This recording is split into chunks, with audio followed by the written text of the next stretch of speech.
panggilan hati nurani rakyat untuk mendukung program pemerintah ini hilang. Kan ini soal hati nurani, kan mesti orang begitu lihat presiden udah kasih contoh loh. Mari kita rame-rame itu bantu itu.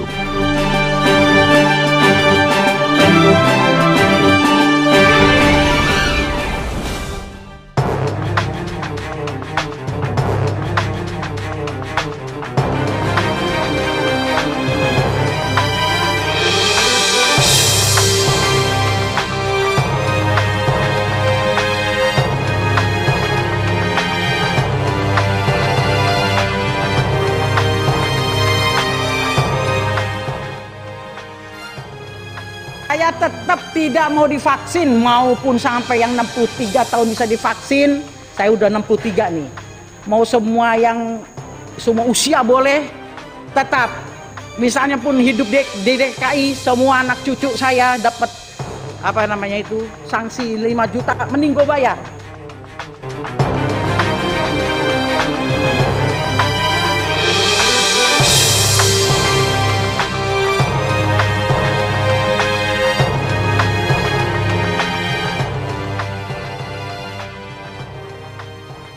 Kan ketika jarum itu menembus otot lengan kiri Pak Jokowi, semua orang ketika peristiwa terjadi memberitakan itu sebagai satu terobosan karena presiden mengambil risiko untuk memberi contoh pada rakyatnya. Itu satu yang bagus sekali pada waktu itu. Tetapi pada saat yang sama, seorang tokoh PDIP di DPR mengucapkan hal yang terbalik, bahwa dia tidak mau divaksin loh. Jadi publik punya dua sudut pandang.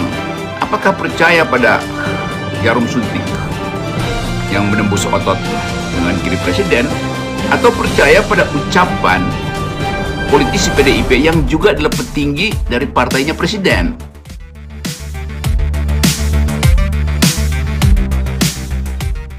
Bagaimana orang Bio Farma juga masih bilang belum uji klinis ketiga dan lain-lain.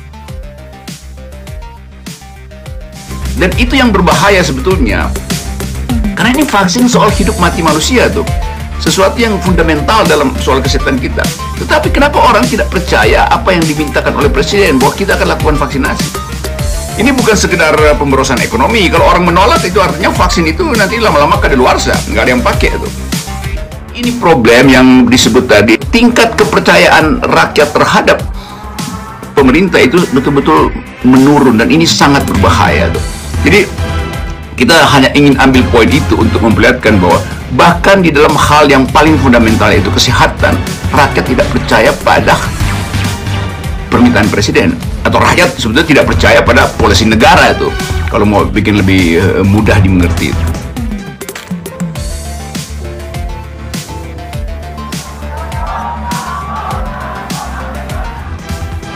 Tapi lebih dari itu, panggilan hati nurani rakyat untuk mendukung program pemerintah ini hilang.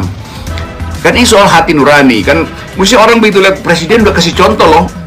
Mari kita rame-rame itu bantu itu. Jadi bayangkan sesuatu yang udah di ujung, yaitu tipping point, presiden sendiri turun tangan dengan macam-macam resiko, diolok-olok, dianggap berbahaya, tetapi publik tetap tidak kasih kepercayaan.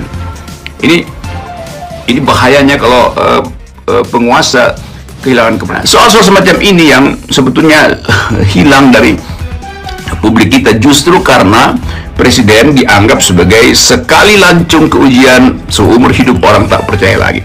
Saya yang katakan ini, saya hanya membaca inti dari hasil survei saudara indikator survei indikator yang menunjukkan bahwa memang dignitas manusia hilang karena public policy selalu tidak berpihak pada dignitas, pada martabat manusia, tapi berpihak pada atas. Orang mulai curiga, jangan-jangan vaksin ini cuma untuk kepentingan ekonomi konglomerat, hanya untuk kepentingan distributor dan importer tingkat tinggi. Jadi rakyat menunggu semacam gandian trusteeship yang seharusnya diucapkan terus-menerus dan dibuktikan oleh kekuasaan.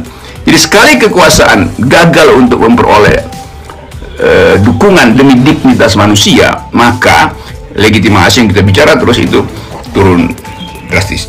Nah, survei dari Burhanuddin Muhtadi ini menunjukkan bahwa benar yang kita perkirakan bahwa legitimasi presiden sebetulnya sudah habis dibuktikan dengan penolakan orang untuk divaksin, kendati presiden sudah memberi contoh sebagai pengambil risiko tertinggi. Ini menariknya dan sekaligus keprihatinan kita bahwa soal kesehatan akhirnya menjadi ukuran dari kepemimpinan.